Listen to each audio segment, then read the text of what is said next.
ઘણા લોકોને કબજિયાત નથી હોતી, પરંતુ એ લોકો એવું ઈચ્છતા હોય છે કે સવારે ઉઠતાની સાથે જ તે જો સરળતાથી મળનો જે વેગ આવે છે એ સરળતાથી પાસ થઈ જાય તો આખો દિવસ સુધરી જાય.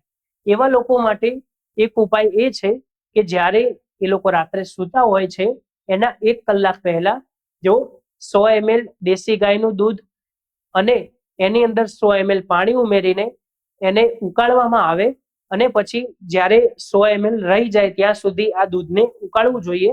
અને પછી જો એનું સેવન કરવામાં આવે તો પછી સવારે ઉઠતાની સાથે જ તે સરળતાથી જે મળનો વેગ આવે છે એ પાસ થઈ જાય છે. અને સાથે સાથે તમારે એક વાતનું એ ધ્યાન રાખવું જોઈએ કે સાંજે સંધ્યાકાળ પહેલા જમી લેવું જોઈએ. મોડામાં મોડું 7 થી 7:30 પહેલા જમી લેવું જોઈએ.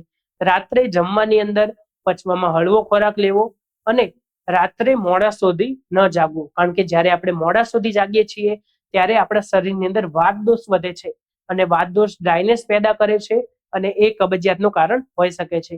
તો આપણે જ્યારે આ 1-2 નિયમો છે એનું પાલન કરીશું અને રાત્રે સૂતાના 1 કલાક પહેલા આ રીતે દૂધનું સેવન કરીશું તો પછી બીજા દિવસે સવારે કોઈ પણ પ્રેશર વગર ઇઝીલી મળનો વેગ આવી જશે.